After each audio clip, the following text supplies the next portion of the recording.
It is a great honor and a privilege to introduce Avraham Baruchi, and your family name in Denmark was Trattner, and Yes. you're a survivor from Denmark. Yes. With the most incredible story, how the Danish Jews were rescued. Yes, it's very nice. If I start the story from former years, my late father was born in Poland, near some place called Zagros, and he and the family all were Zionists, and they wanted very much to come to Israel. His dream was to work in agriculture in Israel, something like kibbutz or something like this, to work, לעבוד את האדמה, to work the field.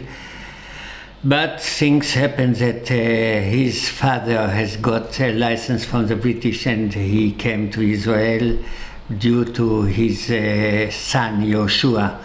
He was bigger. My late father was the youngest of the children. He was the Benjamin of the children, and so he took over the Talmud Torah, the Cheder, instead of my late grandfather. And after he was, I don't remember the age, 17, my wife knows better.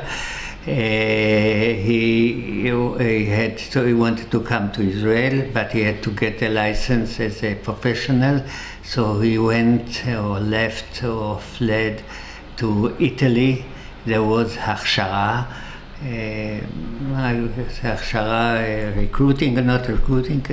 preparing for life in Israel. But then Mussolini came over and he had to flee, and he left Italy. He had a choice whether to flee, to go to Switzerland or to Denmark.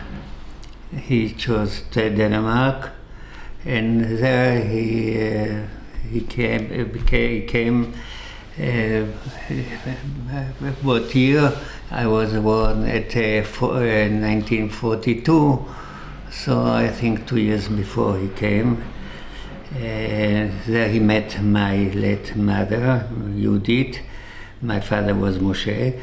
And they got married in Copenhagen. Where was the Chatuna, the wedding taking place? It was in my wife to be, Naomi, grandparents who made the chuppah. So the connection of me and Naomi is years ago at the house.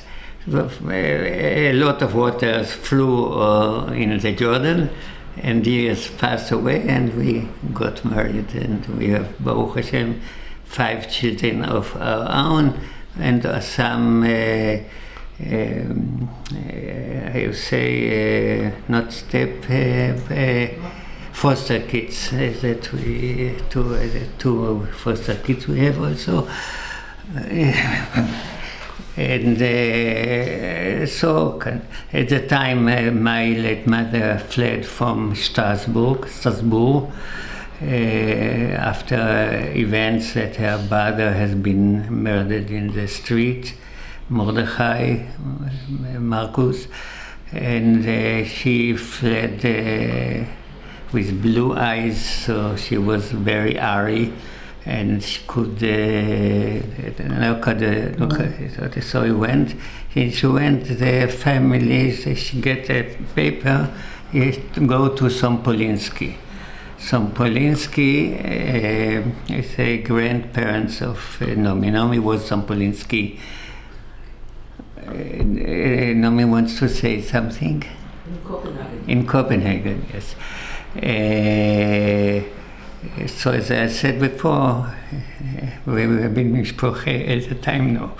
So they have greeted her and give her a mattress to sleep, and took away the kids, go there, and let said she was not dressed so well. She was no shoes, only smartutim, drags on her feet. So and after he said, "Oh, that is for you." She was very Haredi, and my late father was also Hasidish, and and he was full of joys and make joys in all his surroundings. They got married, and after a year or so, I've been born. And there's a picture.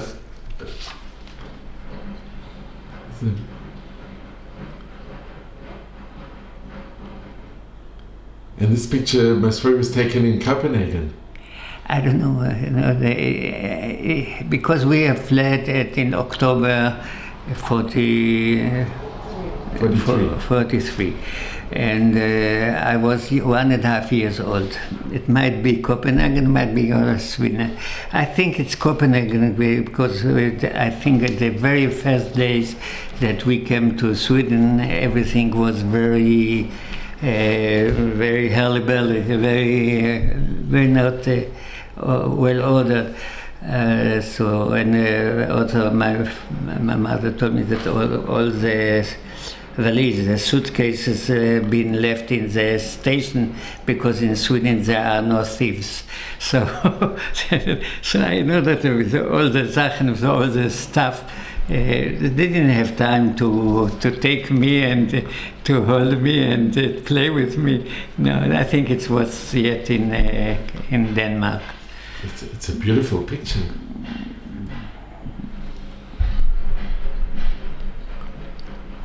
And what did your parents tell you about the rescue? What do you know about how you were rescued? I know very few things. I know first of all that my wife's uncle, Professor David Sompolinsky, who was in charge of Bet HaCholim בבני ברק, מעייני הישועה, he was in charge of. He was professor of, I don't know how to say it now, my professor microbiology, and he has arranged, you can see in the book here, he arranged a group of people who saved Jews by boat.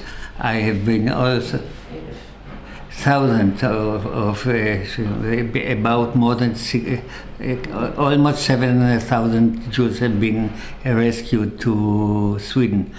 And I was in one boat. It was after Rosh Hashanah. My father had to shave his beard. It's a very sensitive action. That I know a lot. I know also that he worked in Denmark. He worked in a private farmer in cows. He milked them, he washed them, and he walked them.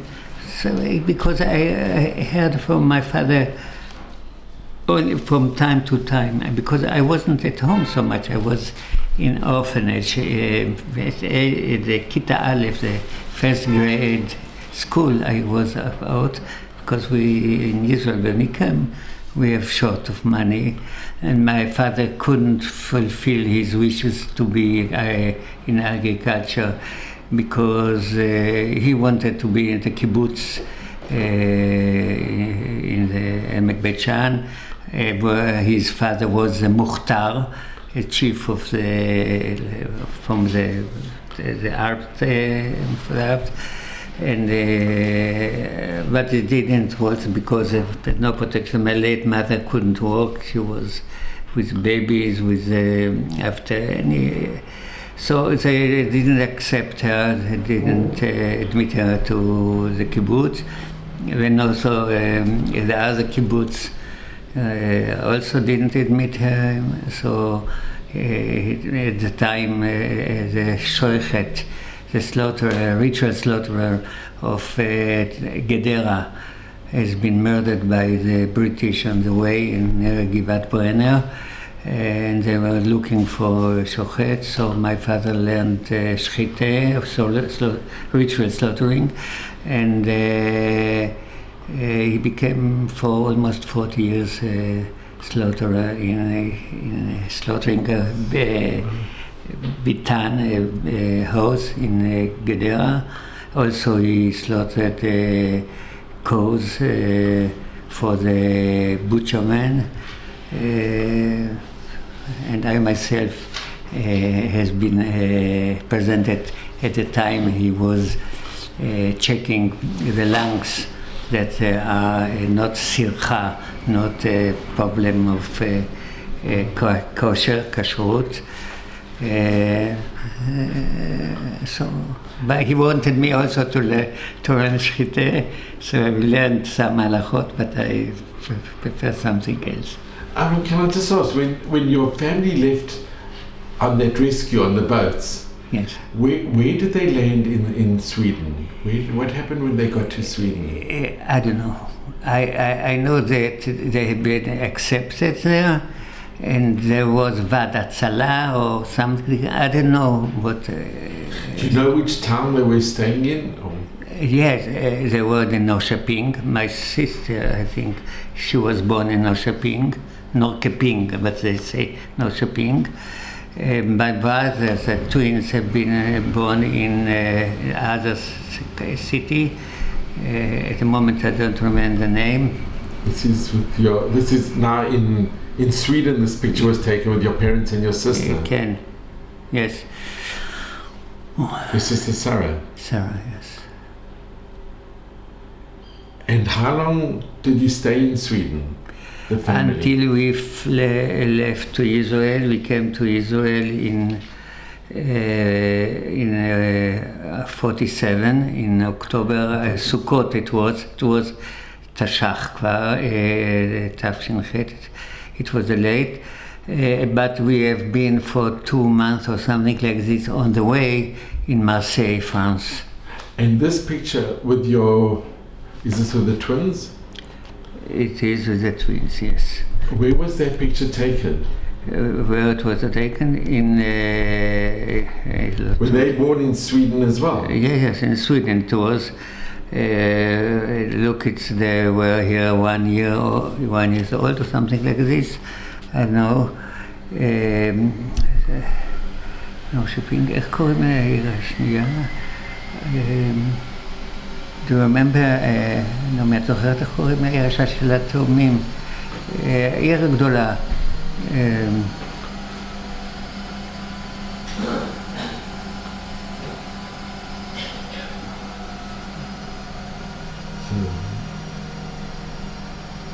And what were the name of the twins?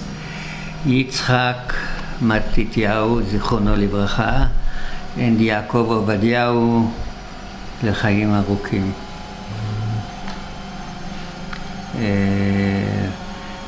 Yitzhak was living in Rechasim, near the yeshiva of Knesset Chizkiyahu, Kfar Hasidim, what it's called, and Yaakov is in Ashdod.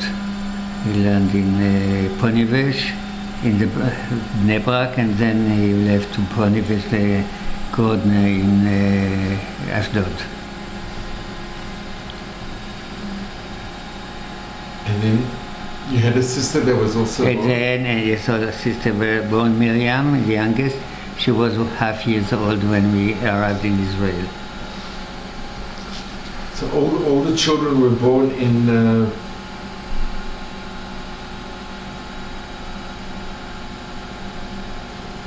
Sweden. My thoughts that we were in Camp Glemberu, Kreuzenhof, I don't know these names. There were refugee camps of Bahad. Bahad is Brit Chalutzim Datiyim. and also Haredim. And Avraham, do you have any memories, your earliest memories? What are your earliest memories? My earliest memory are from Sweden. What do you remember? I remember the carriage of snow that took me in the carriage and to a building, and it has been confirmed that it's not imaginary. It's not from picture, it's real. It was real. To a building that have about 10 steps to go from each side, climbing up to a terrace to entering the building that I remember for the snow. Also, when I visited years after, when we were elder than my wife Naomi, the trees, specialties came to my memory, but not a real effective life, dynamic life. I don't remember. And were your family? I remember the ship that took us from. Did you remember the ship? I remember two things about this. Once that I got blood from the nose or something like this, so I was lying on a bench in the deck. I don't think I was alone, but I remember myself as alone there. And then the ship goes through Egypt, through Port Said, and I remember the workers with cables and bird foot holding it and connecting it to the dock that will not move. That I remember. And then more I don't remember. That arrival into Haifa, meeting my grandfather, I don't remember. I have been told about it, but I don't remember. And did your parents tell you, were they very well accepted in Sweden? Yes, I think yes. My father is very sociable, and he learns languages very quick. And he spoke Danish a little bit, so I can say as myself. They say, no one is witnessing on himself. But I come to people and talk to them, so he is very friendly with people. So I don't think he had some problems. And he was Jewish looking, like with a beard, you know. And after the war, your parents didn't want to go back to Denmark? No, never. I once was there, and I telephoned my father from the train that I am in that place. He didn't like it. He didn't want not any place, not go, not to Poland, not to that.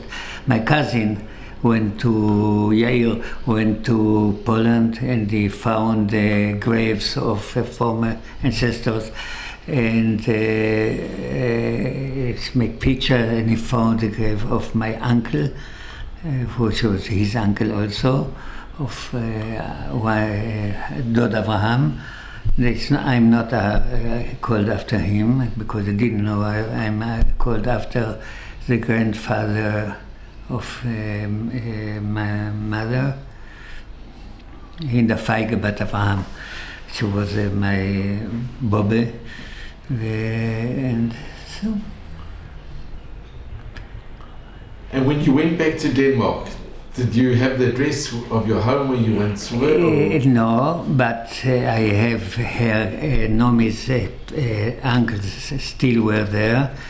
Afterwards, they passed to Jerusalem.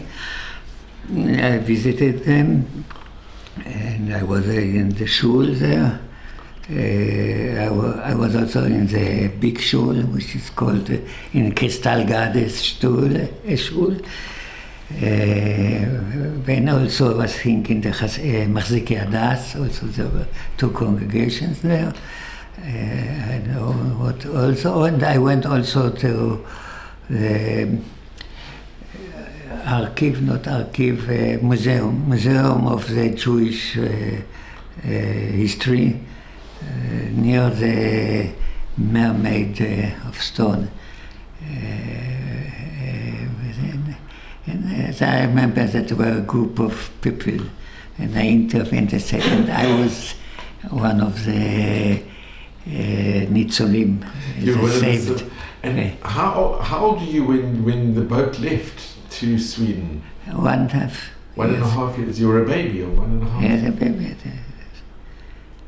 That's why I am not a survivor, but I'm survived off. Did your parents often speak about the journey, or? No. They were very busy. My father worked in more than one position. He was lotterer, he was מנהל חשבונות, bookkeeper of 2 places, of קופת חולים עממית and of חברה קדיש. I don't know what was it. He was very, very busy. And Avraham, if I can ask you, because Denmark really stands out. 99% of all Danish Jews were saved, which is enormous. It's unique. Okay. That happened in Europe. It's the only country where. When they said that when the Nazis wanted to put the yellow the yellow patch on the shirt, the king said, so I'll also put on myself. It's many stories there are. When the horse passed near the shul, the synagogue, the king went down from the horse and walked on his foot, on his legs. And you heard the story with Niels Bohr, that he was also his mother was Jewish and he was instrumental in my father's area. There was no opening to the wild world. It was a Hasidic world. My father had learned Hebrew, he spoke Hebrew at Poland because he was a Zionist and wanted Israel. But there's no opening to Haskalah, to knowledge, big knowledge. That's all. My wife was a housewife and she was reading books in French and mainly in German. Her language was Yiddish, but her Yiddish was German. And when you came to Israel, did you start speaking Hebrew or did you still... I don't know. Can you still speak a bit of Danish? Danish, never spoke. We spoke Yiddish. When there was in the table in Shabbat was the ashtray of the cigarettes, and I wanted to said muktzeh. So I still told the guests, status muktzeh. So it was Yiddish. But I don't recall because immediately when we came to Israel, all was in Hebrew. My father spoke Hebrew very good. He was also Balkoyer. I don't remember that. The more so, on the age of 15 or more, I decided I know Yiddish. And started to speak Yiddish, very funny. Azoi v'yager. But that's all. And your parents, when they came, did they mix with other Danish Jews? Not in nothing special. Nothing special. In the family, they were mixed with their friends with Sompolinsky. Then with their father, very friendly with her late father, Mayor Sompolinsky. But not because he was Danish, because they knew him.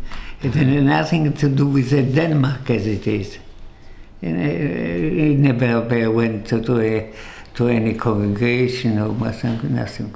And let me ask, what happened to the remainder of the family? Your Baba and your Zayda and two uncles and aunts? I'll tell you what I know. From my mother's side, they came to Israel after years. Where they were in the Krieg, in the war, I don't know exactly where they fled, because they were in Paris when he was murdered, Mordechai. The others, I don't know. I know they came after the war.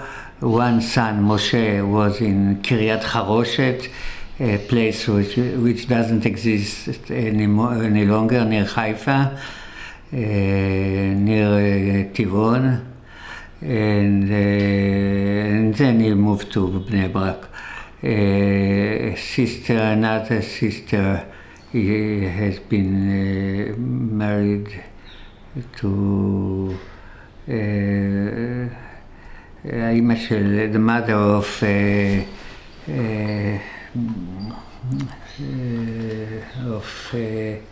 Yoechiel, Yoel, Matilda Malka, and another daughter Rachel.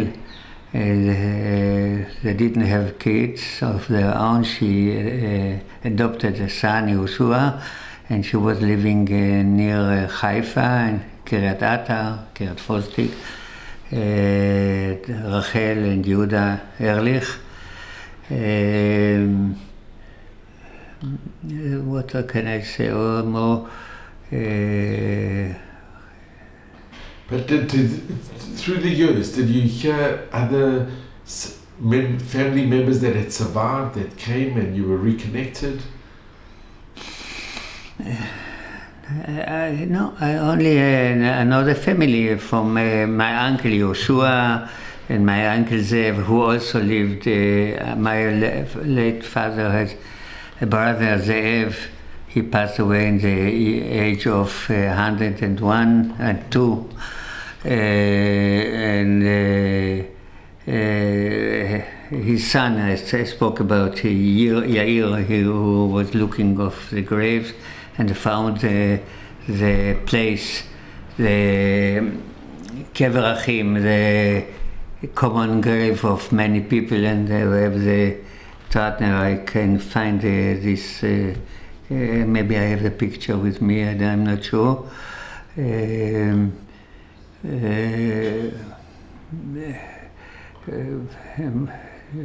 others, Yoshua's children are also in the kibbutzim. 3 of them have already passed away, 2 left. And Avraham, can I ask, when you came to Israel, so you were very young, you were a little. Mm-hmm. Did you tell the other children that you were that you were a survivor, or that you came from Europe? I know what I am sure. When I came here, I was young. I was in the kindergarten for a short time, and then I have been going to a dormitory for children in Petach Tikva. After a year, it has been closed, and we've transferred into another one in Kfar Batya here in Ra'anana, which I remember. I was always proud to be Danish, said, the Danish saved the Jews, so I saved the Danish. So, but...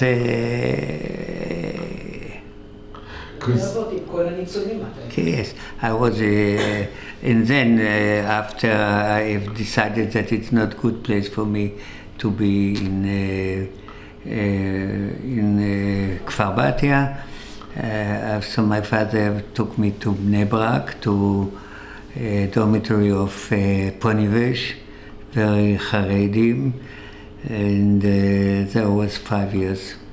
In Ponevezh? In Ponevezh dormitory. It's called Batei Avot, with many refugees from the diaspora. Very tragic stories. I remember. Were they from the Shah as well? From the Shah as well. Holocaust survivors. There was one child has been committed suicide after years. One other has been. I will not say anything about famous families. I don't want to extradite them.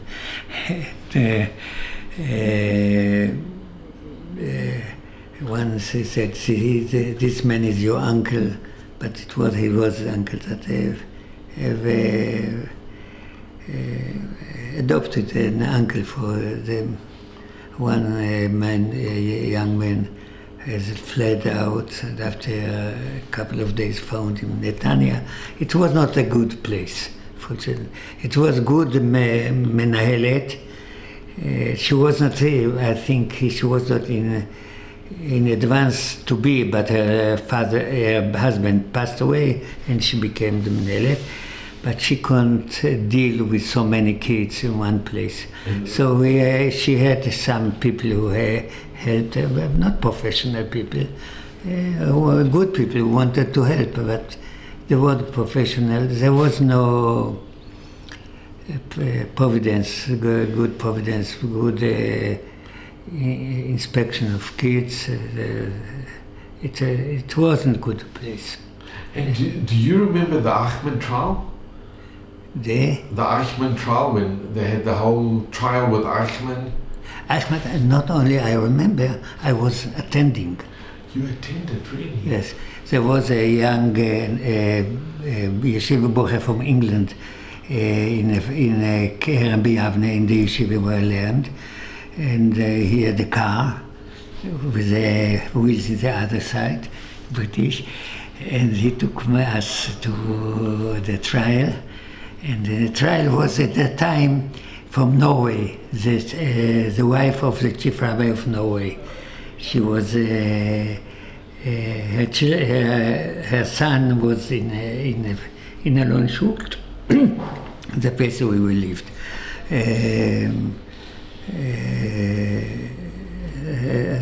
It was Friday, I remember. Norway. The mother of Samuel, Rabbi Samuel.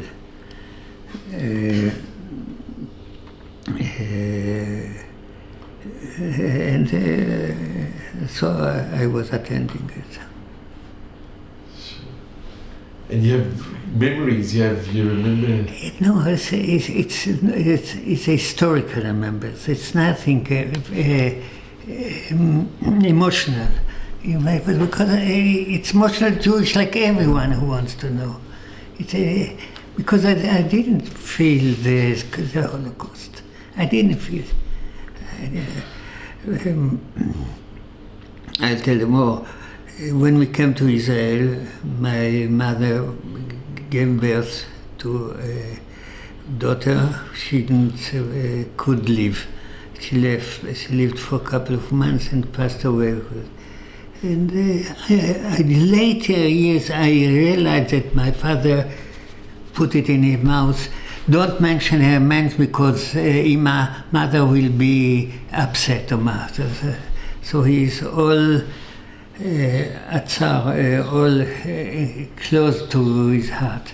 So kept it in his heart. So also, as I know I had that, but I know. No personal feeling. It's knowledge. It's not. And looking back, why do you think the Danes stood out, and also the Swedes, that they were prepared to? I don't know. I can't explain it. I think they are merciful. Now they are merciful for the Arabs. More. Sometimes we will be against them. And now also it's not.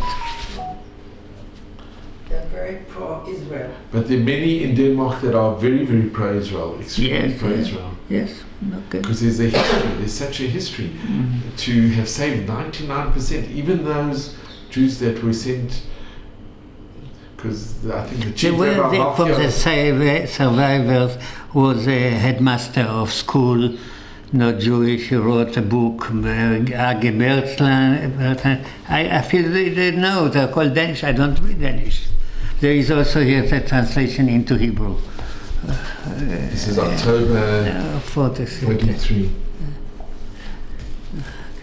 But even the chief rabbi Melchior, were you in touch with? Yeah, I once I applied to Melchior to ask for him documents of birth. So when I got it, that's all.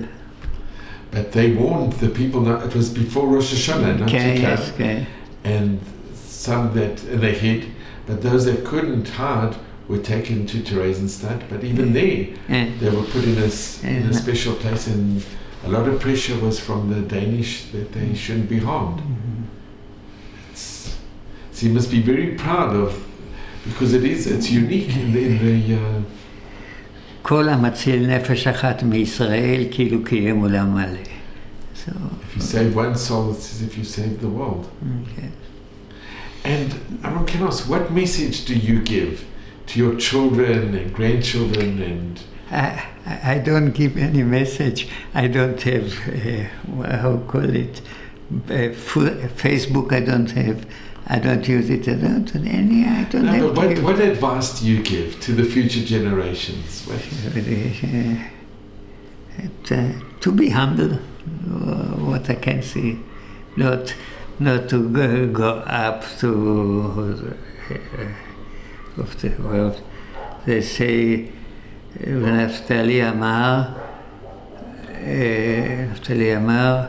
נפתלי שבע רצון ומלא ברכת השם.